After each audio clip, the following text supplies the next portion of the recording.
you do have to talk about some of these wounding chapters and wounding scenes and the wounders and the messages, the agreements we made, and then the vows and beliefs that we held or held us. Yeah. You start getting those off, it's a new game. It's a new battle. Yeah, you can be, is it on here? Yeah, dangerous for good, ultimately, right? dangerous for good, sure. That's right, man. Yep. Yeah.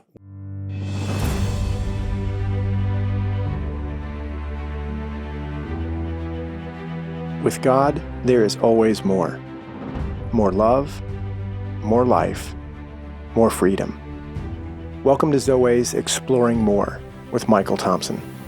C.S. Lewis once wrote, "Our Heavenly Father has provided many delightful inns for us along our journey, but He takes great care to see that we do not mistake any of them for home." Join me and the team as we explore the kingdom together, discovering the deep truths and offering encouragement for the journey. There is always more. Welcome to the Exploring More podcast. Michael Thompson hanging out with S.J. Jennings, talking about the kingdom of God, and all the trouble we can get into in about 30 or 40 minutes. Yeah. And today, we're kind of in the midst of exploring this new book, King Me. And, out now, available on Amazon. Which is a major woohoo. Yeah. And yeah, feels like, I think I mentioned this before, it feels like one of those, this must be what some actors feel when they finished the filming and now they're kind of making the stops on Conan and Jimmy Fallon and talking about it. Yeah. And it's going to be, because it's released or just been released. Right. And they're But it feels like you've been done with it for a long time. Yeah, it's been a few months. Yeah. It's been about 3 months. About the 1st of January, first week or so of January, we were in the final done. Mm-hmm. You can't sand this thing anymore. I don't want to edit it anymore. And it's not, I don't want to look at it anymore. It's just, can we get it off my desk? Yeah. And so, no, I get so that was a huge thing Yeah. in the new year. But now we get to talk about it, and we get to talk about why. These are conversations that I haven't been able to have until now. It's just kind of what comes along. So part 3, I think, today. Mm-hmm. Yeah. In the book. Yeah. Yeah. So yeah, part 3 ready is to roll. The Glory of a King.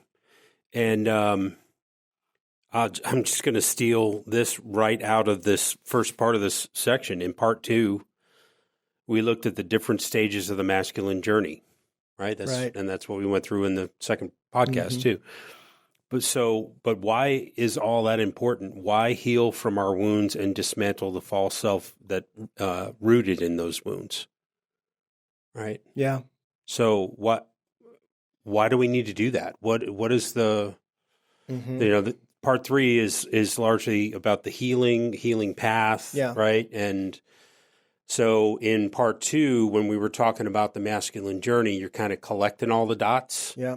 And then now we're talking about seeing how they all connect together. Yeah. And going into, that idea that, not all this is good. Not everything that happened to me was good. Right. Sin isn't good. Mm-hmm. And whether done to me or later, things I've done, I think, seldom are we invited to really look at why and even ask that question 3 and 4 times deep.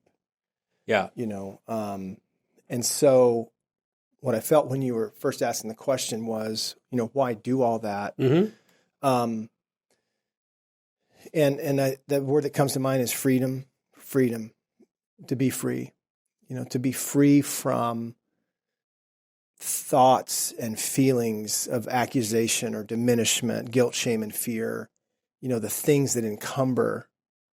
If those things aren't good, then and yet those are my symptoms. If those are the things that I feel like I'm experiencing, if you went to a doctor, you would, want somebody to say, well, something better than, hey, good luck with that. That's really hard. Yeah.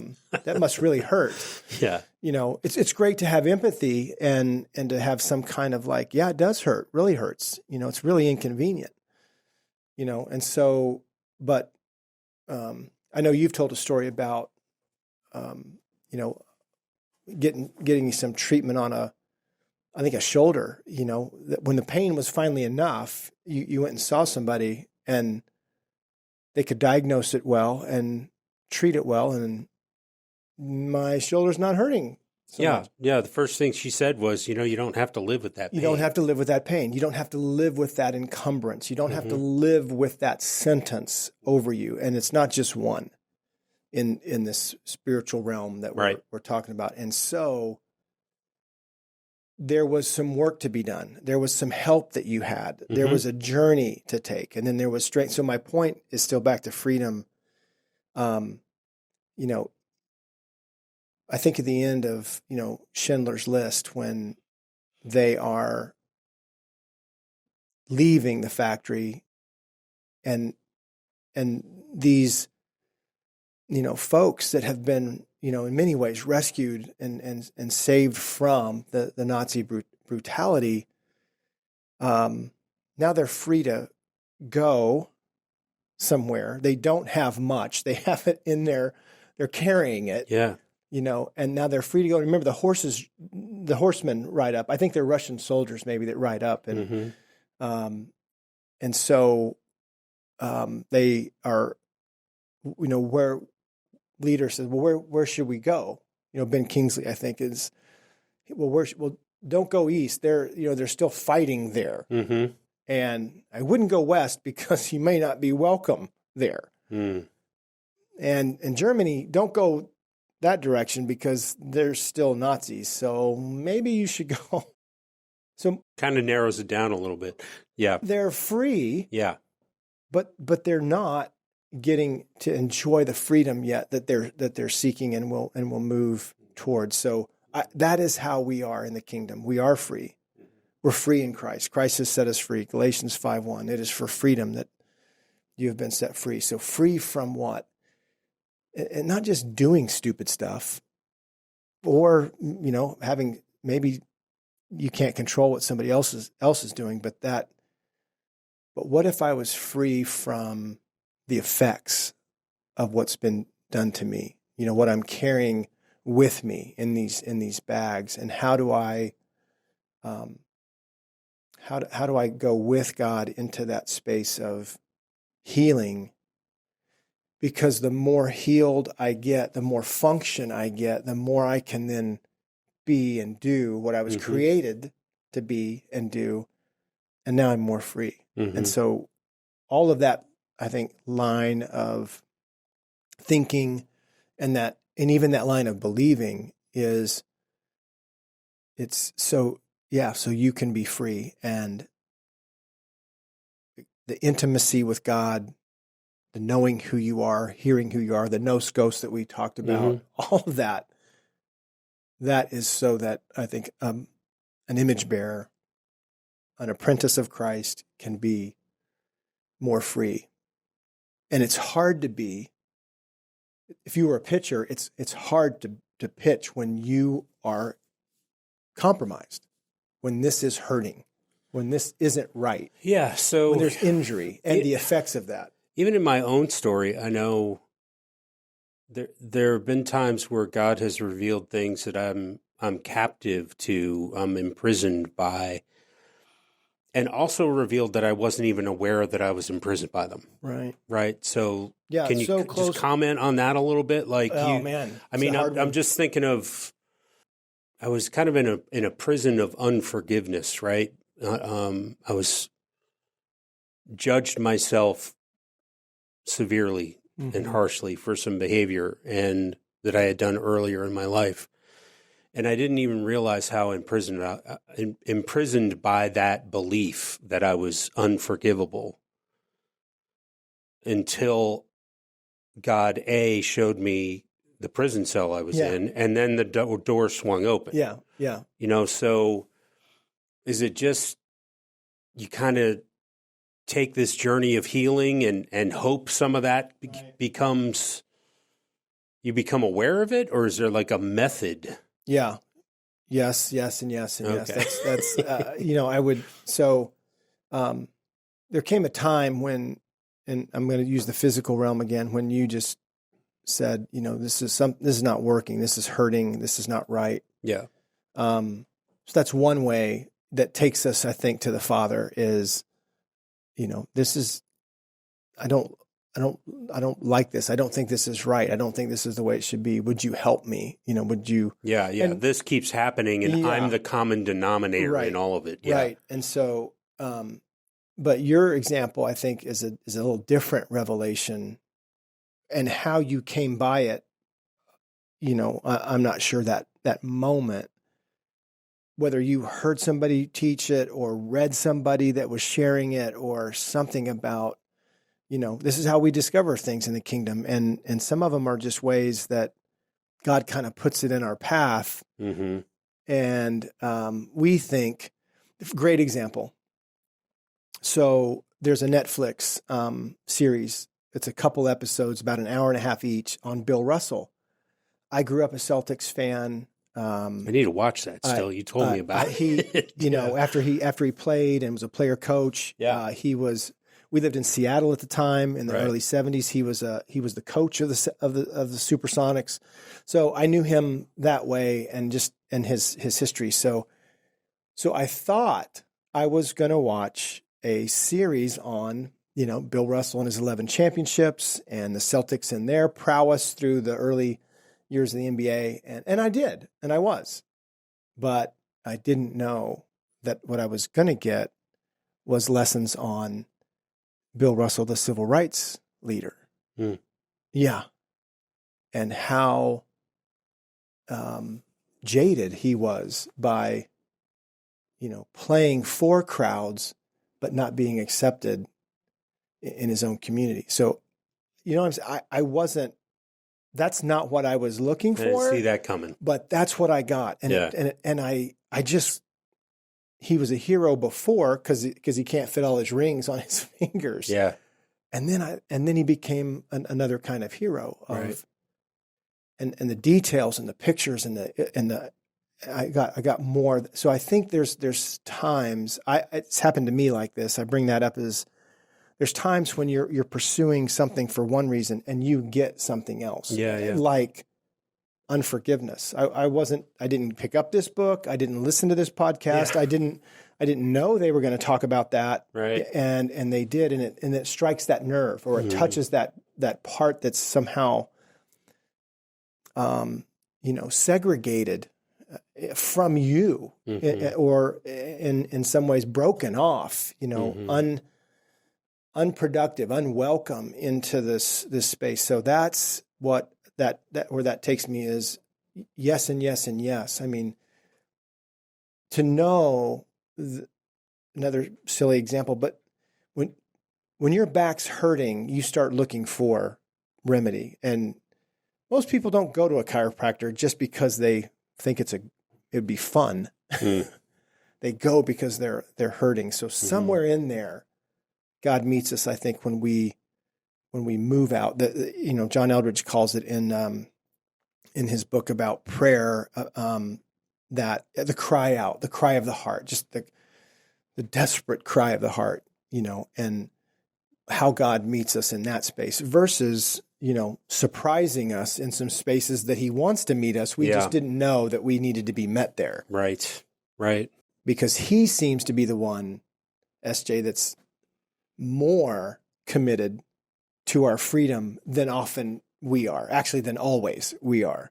And so what does that look like to turn to him, to walk with him, to pray the prayer of David? Is there any hurtful way in me? Is there anything operating in my system that's not of you and not for me? Mm-hmm. And beautiful, dangerous, maybe very courageous prayers to pray, and then pay attention. Yeah.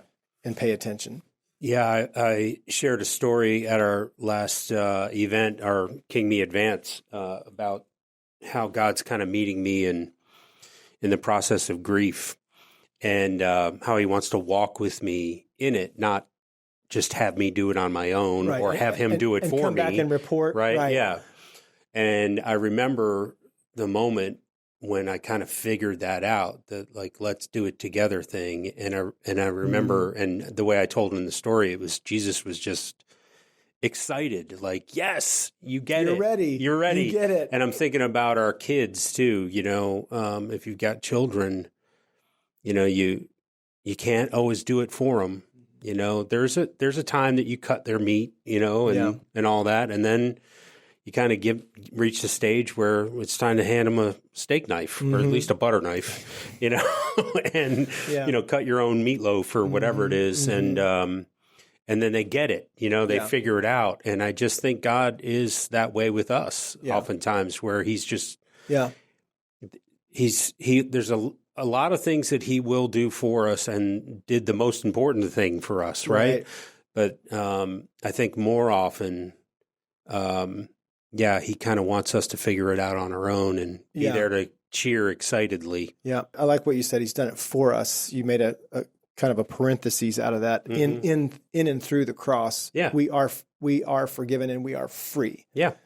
And then we're learning how to be forgiven and learning how to be free. Mm-hmm. Learning how to live that way. So when you were speaking about it, I think of the disruptive way of the Spirit, the provoking way of God, the disruption, the provoking, and the inviting. All of those things, so it's not just one thing. And two quick examples. One is red pill, blue pill. Neo is seeking this. There's something more going on. It's a splinter in his mind, Morpheus says, and the red pill, blue pill. Yes. Okay. Then we go to another character. Well, wait. No. Okay. We go to another character. Go ahead. I'm just going to finish this real quick. We go to another character, Juna. Yeah. Right? Yeah. He's going to keep on swinging and he's chopping weeds under the porch. Right. And the Spirit character says, well, go on ahead. And then Juna comes back. What's the field? And then you got Miyagi and Daniel. And Daniel's so misinterpreted what's going on. I thought you were going to teach me karate. I'm being your slave. I'm waxing things and painting things, right? And then boom, all of that leads to the student's ready. Yeah. And now I'm going to show you what you can't see, but I've been training you in muscle memory for the last 2.5 weeks. Show me, wax on. No doubt. So no doubt. All of that. All of them, man. They're great, and that there's that awakening moment. The Matrix is the one, that's where I was almost interrupting you, because the Matrix is the one that I think is, for me, the most clear. Like Neo doesn't operate in his fullness as soon as he takes the pill. Yeah. That's just like the salvation moment. Yeah. Right? Now we have to learn. Yeah. The training how to operate in this world, right? And we need the downloads. I wish it was that simple. Yeah. Where they're just like, I need to know how to fly a Bell helicopter. Yeah. Like, okay, now I know. It doesn't really work that way in the kingdom, but it's a great example. And then there's that one last moment scene where he really sees everything. Now he's fully trained. And he needs that moment. He's actually running at one point from it. Yeah. And I could go, which character are you really even talking about there? Yeah. I could go back down those illustrations, those parables, and could say the same thing about, the running, the quitting, the turning. In the midst of that, there's this disruption. This character comes in, Miyagi jumps a fence and, kind of defends Daniel and pulls him to safety. And, some other high school boys get clocked. Yeah. And Neo is disrupted by the agents first. And then is kind of his seeking. Daniel wasn't seeking Miyagi. Miyagi showed up. Yeah. Daniel is seeking answers. And then, Bagger just comes in the shady night. He just comes, he just shows up. Oh yeah. At just a moment, wanders out of nowhere. Flat out interrupts. But I love all that, man. I love that too, because, that you brought up the agents in the Matrix and, the other kids in Karate Kid, the way that this works in the kingdom, and now we're talking about warfare versus really training, but it's all training. The way this works in the kingdom is, especially when this is new to you, the attacks come fast and furious. Because what's the quote? If you knew what the enemy knows about you, right? And you'd understand why he considers you such a threat. Yeah. Fears you and what you might become. Yeah. Is how we've heard it. Yeah. Yeah. So I know we got to take a break, but all of those things I think set up what is the journey that we're all on, and the invitation that we have in this fallen place to overcome and become. We talk about it in the book, and this is the journey Jesus was on, and when you go from the wilderness to if you are the Son of God, these kind of accusations as well as temptations to compromise and do things his own way. And then I just learned this the other day. There's one other time that is asked of Jesus, just like that. If you are the Son of God, then come down from that cross, and we will believe. Yeah. Yeah.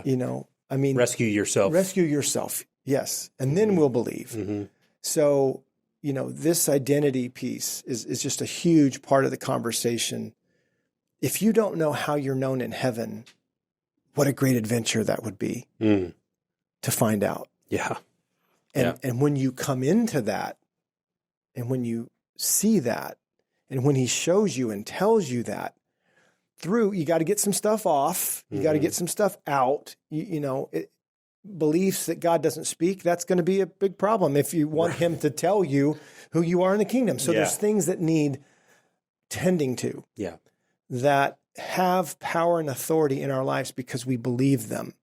And that's why, through the masculine journey and collecting those dots in part 2, now we're going to take a break, but we set up part 3 to what do you do with all those inconveniences and worse, right? Assaults, abuses, right?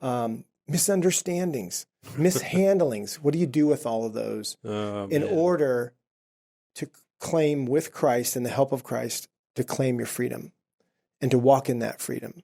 Right. It was Eisenhower who said, freedom is not long entrusted to the weak or timid.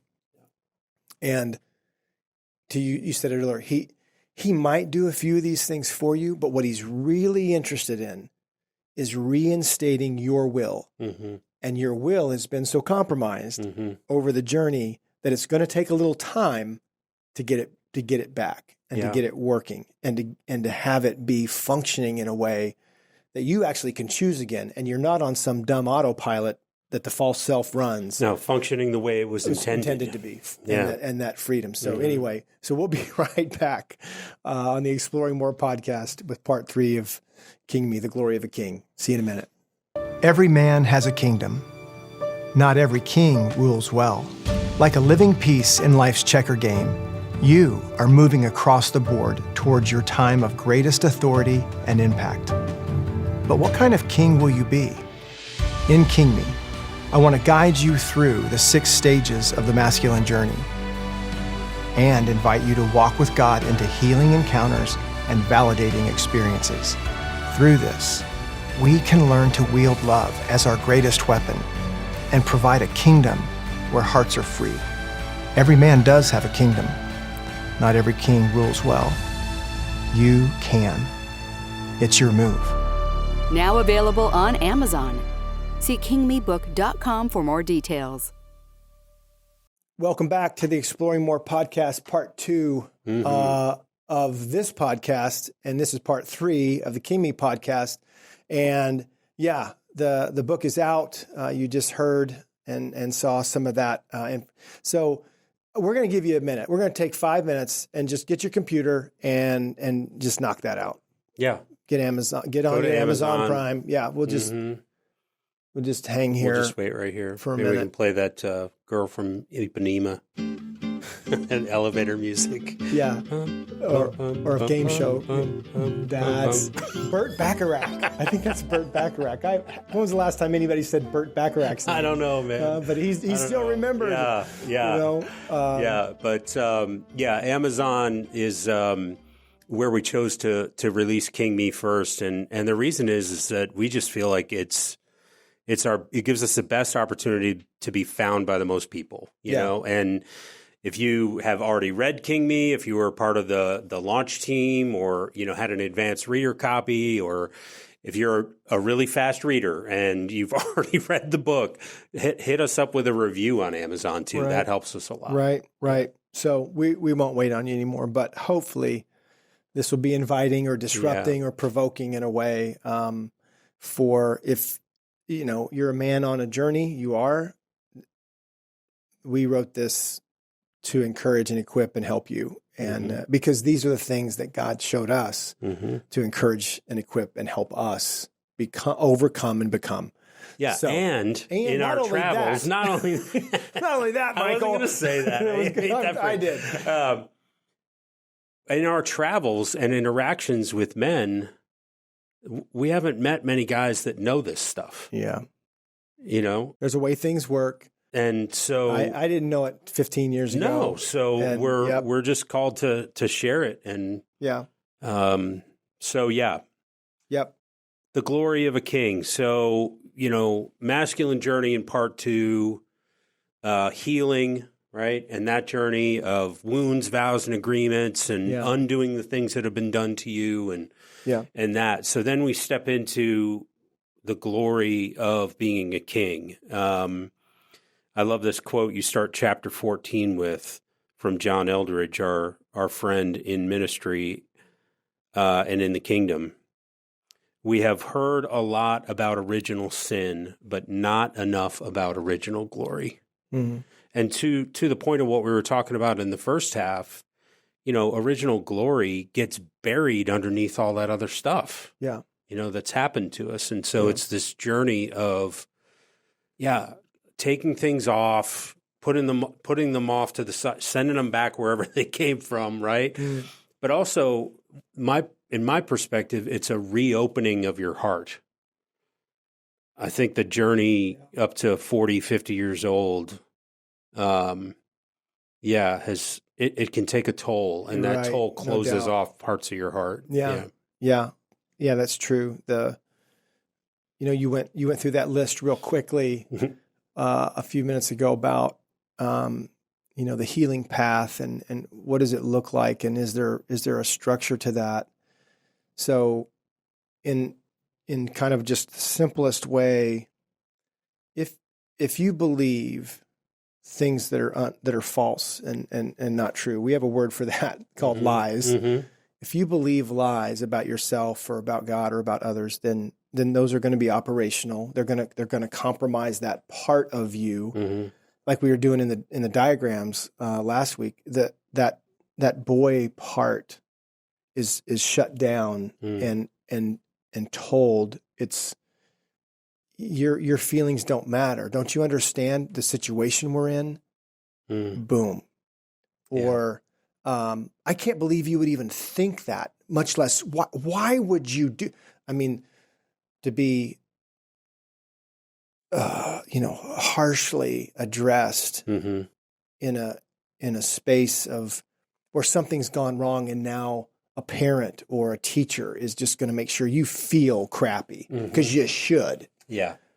I mean, you've earned it. I'm just trying to kind of stir this up, SJ, to say we've all had stuff like that happen. Now, whether it's stuck or stuck on you, it really kind of depends.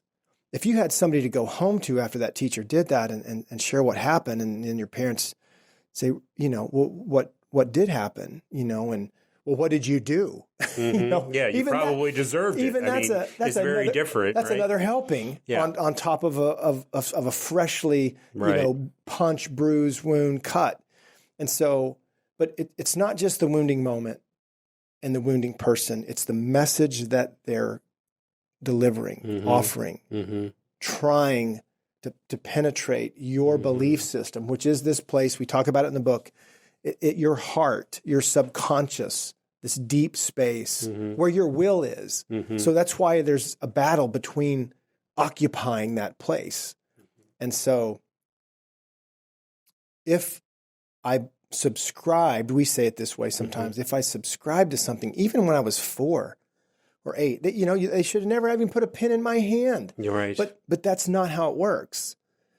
So, we all had our moments where, it was more than challenging. It was debilitating in how we might have been treated. And so, I remember for me, I brought it up in the first part, from where we attended and how we attended and the spaces that I was in growing up in the 60s, 70s, particularly 80s, God was pretty mad. That is the presentation that I got over and over and over again through the Sunday mornings and Sunday nights. And we could sing about him and forgiveness and things, but there was just things that I believed even in that packaging that kept me at arm's distance from God. So to be close to God, now I'm working against something that's actually in my system that I have signed and it has authority in my life. Yeah. That's not a good idea. Yeah. I can't reconcile. I'm supposed to get close to God and be close with God when I already have in that place. If there's a place for that and it's not open, it's closed. God's not safe and he's not good. We love that quote. No, Aslan's not safe, but he's good. No, he wasn't safe or good. Right. And yet, come to him. Come to me. That was not a good relationship. Yeah, all those who are weak and downtrodden, so he can give you the beating you spanking, deserve. It's probably your fault that you're, downtrodden. And I have this image of you. You talk about this picture of Jesus, and I call it the Iowa corn-fed Jesus. I mean, he's got like blonde, long hair, and he's kind of looking all holy. And I envision it for you. It has like those angry eyebrows on it, right? Like. Come or or maybe it's the old holograms, you turn them and the thing would change. I mean, what a confusing thing for a little boy. And so growing up, again, I subscribed deeply to service and servitude. Right. Earning. But so much of that was so he wouldn't be mad at me. I mean, that's just what was operating in me. I don't know what might be operating in you, but I didn't know, like you said earlier, I didn't know how that operation was happening until I really kind of got with Jesus and got into that observation space and started to look at some of these things that happened to me and what they formed in me. We talk about this, formative years. Well, we all have formative years. They're still going on. Now it's so much of the current of it all has gone in such a direction that now there is a river there.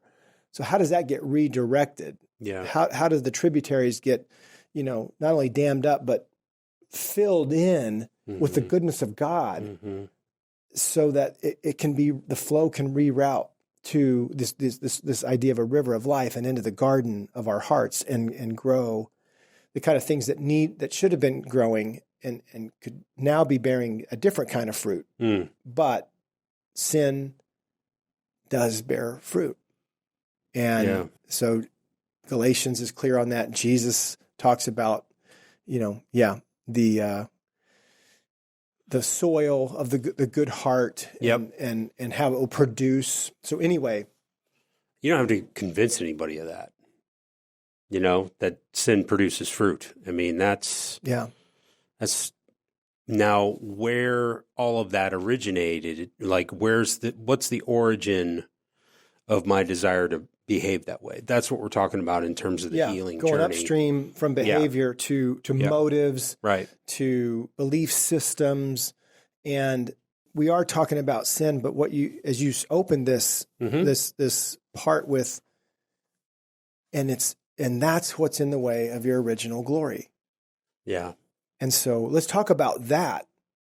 And how do I get reinstated? How do I get kind of repositioned? All those good words. How does I make space if I'm holding on to this, that I've got to somehow let go of it, or if it's holding on to me, we've got to get it off or out of me so that something else, something better can take hold of me, or that I can hold on to. And that's the idea that the healing part, all the different opportunities for healing, to break the vows and agreements, to bring a new contract, a new pen, and even to say to Jesus, I signed that. I don't want this anymore. Yeah. I don't want this living in me. I don't want this work in me. And I've experienced this firsthand. It's like, I'm so glad you're here. Jesus, Yeah. I'm so glad. Yep. I've been waiting. I so wanted to do this for you. But then what he's really after is not just the exchange. It's the reestablishing that the exchange. So he wants me to participate in it. He wants to participate within me and for me, so that a part of me that was alien or broken, wounded, can really be grafted back in. And we use the term, get a part of my heart back, get a part of me back. Yeah. Because it's been so compromised. Yeah, it's been compromised. It's been dormant. It's been, cryogenic, frozen. And so now locked away. And now I believe this. My feelings do matter. Yeah. Now I can versus they don't. Right. Now I believe that wasn't my fault.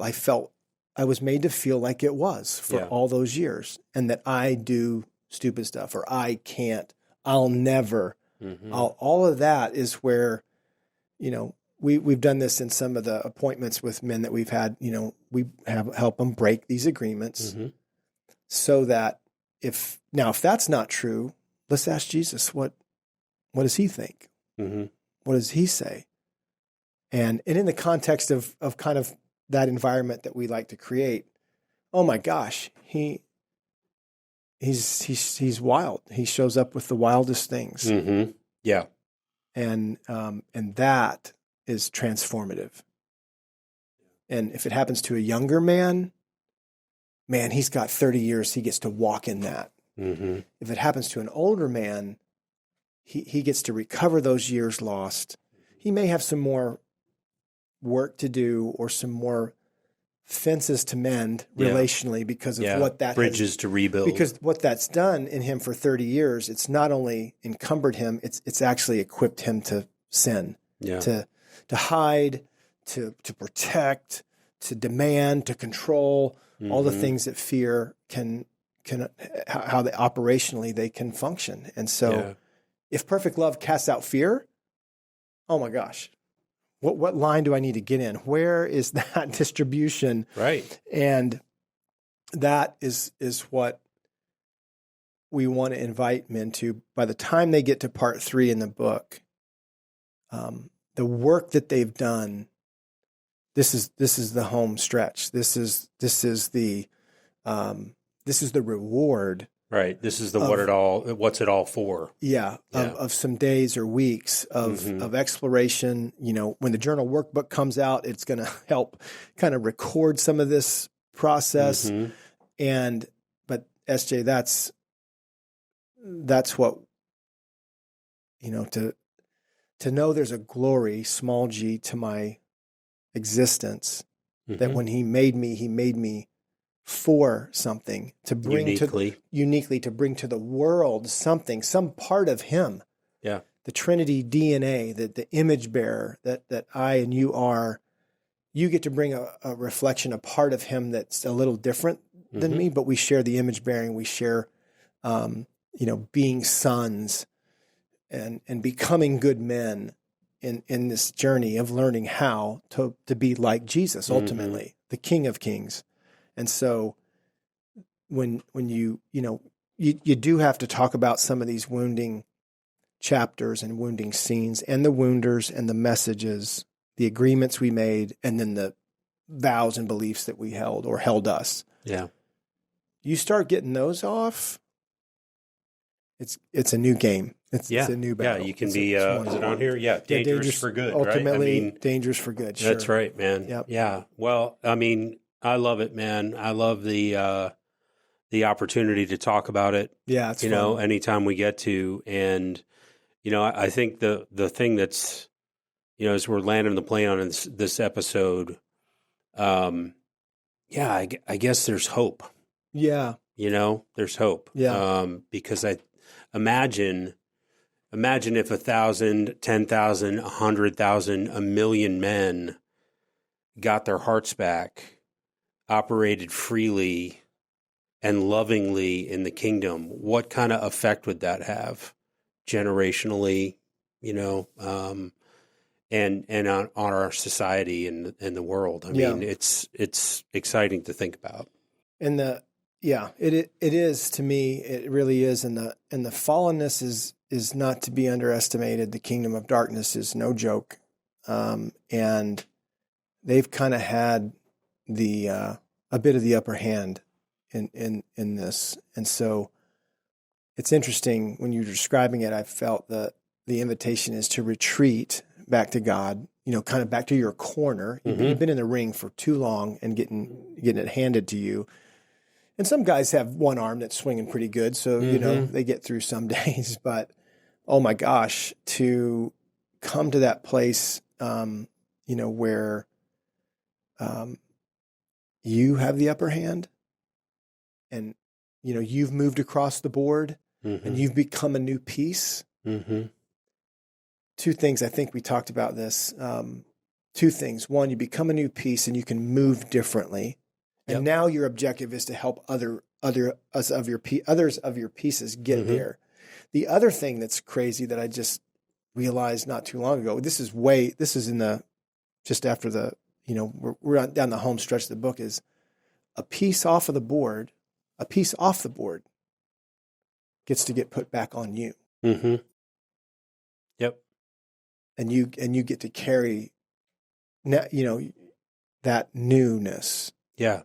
So you have into the fight. It's almost like you have to experience some losses. You will, yeah. You start at a loss. There's some reality. That's you start in a fallen place, and you start with fallen people, and everybody's mom and dad, I'm sure, tried, and yet you see this replication of things that were done to them, and often I'll never be like my mom and dad, and there's a lot of them that turn out like their mom and dad. Exactly like that. Yeah, and so what you said that made me, what would 100,000, oriented men, you might say, well, there's more than that go to church, and there's more, well, how's that been working? How's that going? Yeah. What, something's not right. Something's not right. Yeah.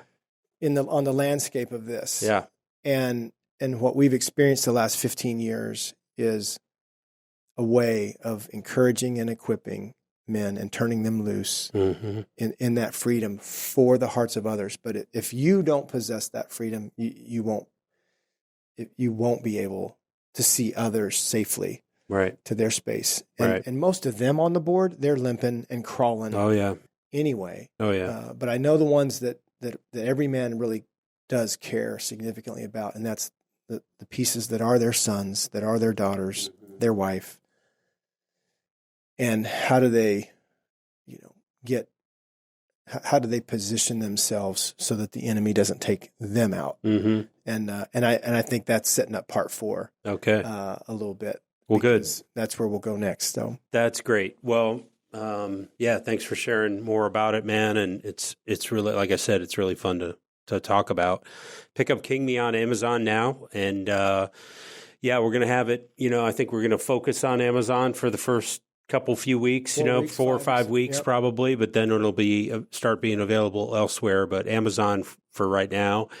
Check out Zoweh.org for upcoming events. We've got a women's weekend right around the corner, and then our men's encounter weekend, Heart of a Warrior Encounter at the beginning of May. So check that out. And then, Zoweh is a crowd-funded endeavor. I don't know why I chose to pair those words together, but they tripped my tongue up there. So, Zoweh.org/give if you'd like to join us on the mission financially and keep the battleship moving. Yeah. Thanks, SJ. Awesome talking about a lot more to come. And thank you to our friends and allies who are rating and reviewing and passing along the podcast. Commenting, subscribing. Really helpful. All of that. We broke 700 last week, subscribers. Awesome. So that's who awesome. knew? I love that. Appreciate that. And we look forward to wrapping this up next week on part 4 of King Me. And we'll see you next time on the Exploring More podcast. We hope you have enjoyed this episode of Exploring More. The landing page for this podcast is zoweh.org/podcast. That's ZOWEH.org/podcast, where you can find the show notes and various platforms to which we broadcast. You can also find us and the life of more by visiting Zoweh on YouVersion Bible app, Right Now Media, our Facebook page, and Zoweh on Instagram and Twitter. Remember, with God there is always more, and you were made for more.